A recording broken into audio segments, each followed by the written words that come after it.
हजारों साल बीत गए, पर वृंदावन की गलियों में आज भी बांसुरी की वही मधुर धुन गूंजती है। कभी यमुना किनारे, कभी वन की छांव में। ऐसा लगता है जैसे राधा और कृष्ण अब भी मिल रहे हों। पर इस प्रेम कथा में एक रहस्य है, जो जितना मीठा है उतना ही गहरा। क्यों राधा और कृष्ण ने विवाह नहीं किया? क्यों उनका मिलन अधूरा रह गया?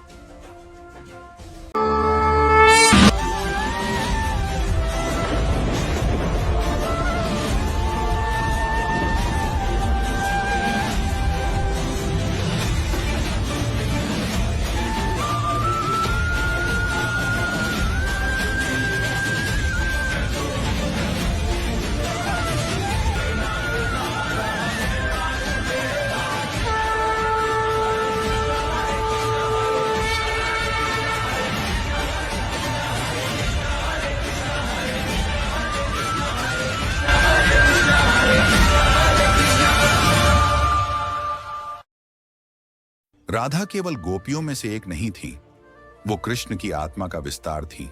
उनकी ह्लादिनी शक्ति। जिस प्रकार जल और लहर अलग नहीं हो सकते, वैसे ही राधा और कृष्ण को अलग करना असंभव था। उनका प्रेम सांसारिक इच्छाओं से परे था। विवाह समाज का नियम था, पर उनका बंधन इस संसार के नियमों में कैद नहीं हो सकता था। लेकिन नियति को कुछ और ही मंजूर था। कृष्ण को कंस के अत्याचार को समाप्त करने मथुरा जाना पड़ा। वो क्षण जब राधा ने कृष्ण को विदा किया, शायद प्रेम के इतिहास का सबसे दर्दनाक पल था। उस दिन के बाद राधा और कृष्ण के बीच की दूरी केवल भौगोलिक नहीं, बल्कि समय की दीवार भी बन गई। पर यह दूरी एक और कहानी की शुरुआत थी। एक ऐसी कहानी जिसे कम ही लोग जानते हैं। वृंदावन में राधा केवल एक प्रेमिका नहीं, बल्कि एक बेटी, एक बहन, एक सामाजिक पहचान वाली स्त्री थी। समय बीतने के साथ उनके घर परिवार पर सवाल उठने लगे। समाज की नजरों में एक अविवाहित युवती का जीवन स्वीकार्य नहीं था। राधा का मन तो कृष्ण में बसा था, पर उनके चारों ओर परंपरा की जंजीरें कसती जा रही थीं। लोग फुसफुसाते, कृष्ण अब मथुरा में हैं, राजा बन गए हैं, क्या राधा हमेशा यूं ही अकेली रहेंगी?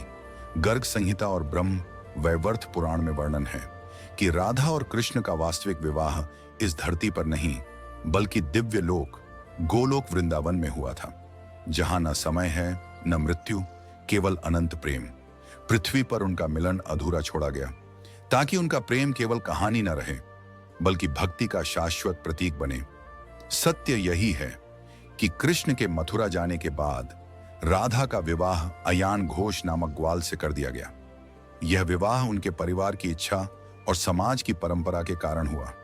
भले ही राधा का बाहरी जीवन अयान के साथ बीता, उनकी आत्मा सदैव कृष्ण के साथ ही रही। कहते हैं अयान भी जानते थे कि राधा का हृदय किसी और का है, फिर भी उन्होंने इस बंधन को निभाया। राधा और कृष्ण की कथा हमें यह सिखाती है कि प्रेम का सबसे ऊंचा रूप हमेशा मिलन नहीं होता।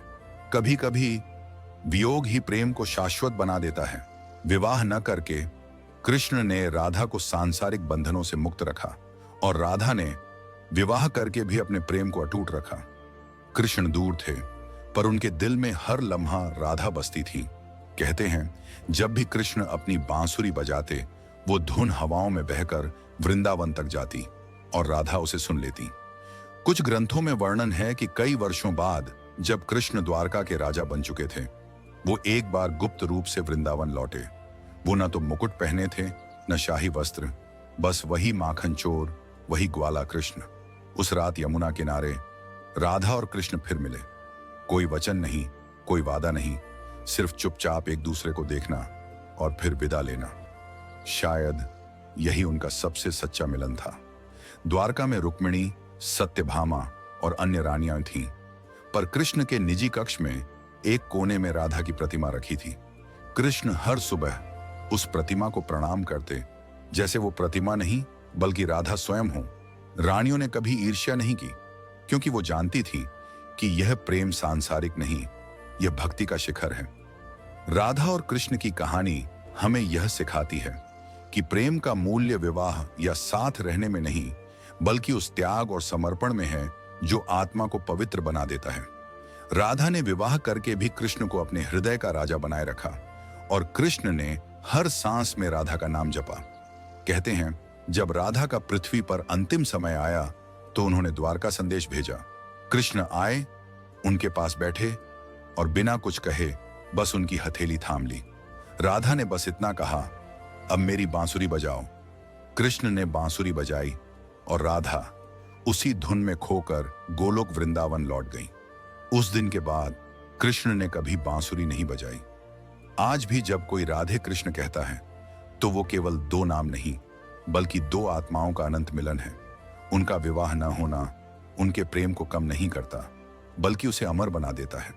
शायद यही कारण है कि वियोग में भी राधा और कृष्ण सदा साथ हैं।